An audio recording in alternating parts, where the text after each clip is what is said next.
নিজেরই রক্তের মেয়েকে কুদৃষ্টি দিয়ে দেখছিল রাজা।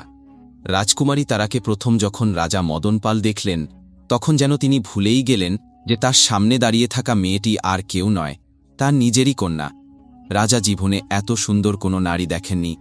মদন পাল বিশ্বাসই করতে পারছিলেন না যে এই অপরূপা রমণী সেই কন্যা যাকে তিনি জন্ম থেকেই ঘৃণা করে এসেছেন। এতটা ঘৃণা করতেন যে জন্মের পর থেকে কখনো তার মুখ দেখারও প্রয়োজন বোধ করেননি। কিন্তু আজ জীবনে প্রথমবার যখন তিনি তার নিজের মেয়েকে দেখলেন, তখন যেন তার সমস্ত জ্ঞান লোপ পেয়ে গেল। তিনি স্তব্ধ হয়ে শুধু তাকিয়ে রইলেন তার দিকেই। রাজা মদন পালের চোখে পিতার ভালোবাসার কোনো চিহ্ন ছিল না, বরং তার চোখে ছিল এক দানবের মতো কামনার দৃষ্টি, যে সমস্ত সমাজের নিয়ম ভেঙে নোংরা চোখে নিজের মেয়ের দিকেই তাকিয়েছিল। রাজকুমারী তারাকে দেখে রাজা কোনো কথা না বলে নীরবে নিজের কক্ষে ফিরে গেলেন। তবে এখন তিনি একরকম উন্মাদ হয়ে পড়েছেন। কেবলমাত্র রাজকুমারী তারার কথাই তার মনে ঘুরপাক ছাড়ছিল। তার মাথা যেন শূন্য হয়ে গিয়েছিল। মেয়ের সেই কোমল হাসির মুখ বারবার তার চোখে ভেসে উঠছিল। এইভাবেই কখন সকাল থেকে রাত, আবার রাত থেকে সকাল হয়ে গেল, রাজা কিছুই টের পেলেন না।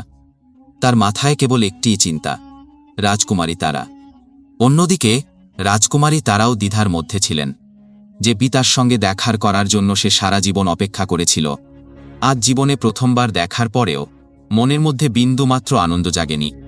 সে ভাবতে লাগল, কেন তার পিতার মুখে সেই উচ্ছ্বাস নেই যা থাকার কথা, বরং তার চোখে ছিল এক লোভী পুরুষের মতো দৃষ্টি, যেভাবে এক নারীকে দেখে। এটা ভাবতেই রাজকুমারীর গা শিউরে উঠছিল। অন্যদিকে রাজা মদন পাল যখন দেখলেন সকাল হয়ে গেছে, তখন সাথে সাথে তার এক দাসকে আদেশ দিলেন ঘোড়ার গাড়ি প্রস্তুত করতে। একরকম উন্মাদ অবস্থায় তিনি রওনা দিলেন জঙ্গলের মধ্যে এক সাধুর আশ্রমের দিকে। সেখান পৌঁছে সাধুকে প্রণাম করলেন এবং বসলেন। রাজাকে এত ভোরে দেখে অবাক হয়ে সাধু বললেন, বলো বৎস, এত সকালে কেমন করে আসা? সব ঠিক তো? তখন রাজা বললেন, হে মহারাজ, আমি একটা সামান্য সমস্যায় পড়েছি। সাধু বললেন, বলো বৎস, কি এমন সমস্যা তোমায় এত সকালে টেনে আনল? রাজা বললেন, প্রভু, যদি কেউ একটি আম গাছ লাগায়, দিনের পর দিন তা লালন পালন করে, আর বহু বছর পরে সেই গাছে ফল ধরে, তাহলে সে কি সেই ফল নিজে খেলে কোনো পাপ হবে? সাধু বললেন, না বৎস, যদি সেটা আম গাছের কথা হয়, তাহলে ফল খাওয়ায় কোনো পাপ নেই। সাধুর সরল উত্তর শুনে রাজা মদন পাল মনে মনে খুশি হয়ে যান। নিজের বিকৃত কামনাকে জায়েজ করার জন্য মিথ্যে গল্প বানিয়ে কাছে এসে নিজের মনকে শান্ত করতে চেয়েছিলেন। সাধুর কাছ থেকে বিদায় নিয়ে রাজা ফিরে গেলেন মহলে।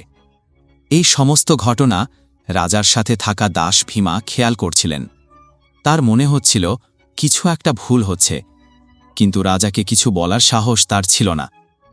এদিকে রাজকুমারী তারারও সারা রাত ঘুম হয়নি। ভোরে ওঠে এখনও তার মন অস্থির। বারবার মনে হচ্ছিল হয়তো সে ভুল ভাবছে, হয়তো তার পিতা এমন নন। এই ভেবে সে সিদ্ধান্ত নেয় তার সঙ্গে কথা বলবে। কিন্তু যখন সে পিতার কক্ষে যায়, তখন দেখে রাজা সেখানে নেই।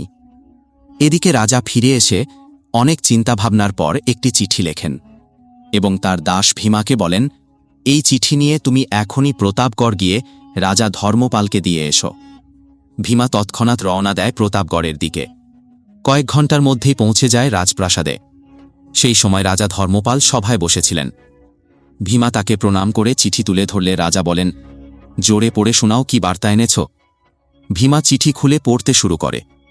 প্রিয় রাজন, দুঃখের সঙ্গে জানাচ্ছি যে আমার কন্যা এবং আপনার পুত্রবধূ রাজকুমারী তারাবতী তার মাতৃবিয়োগের শোক সহ্য করতে না পেরে ইহলোক ত্যাগ করেছে।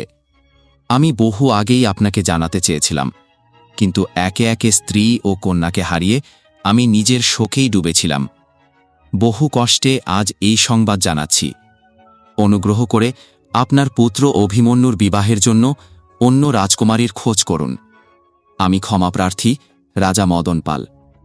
এই চিঠি শুনে ধর্মপাল স্তব্ধ হয়ে যান, কিন্তু তার থেকেও বেশি ধাক্কা খায় দাস ভীমা। কারণ তার মনে পড়ে যায় সকালে সাধুর কাছে যাওয়া এবং এখন এই মিথ্যে বার্তা।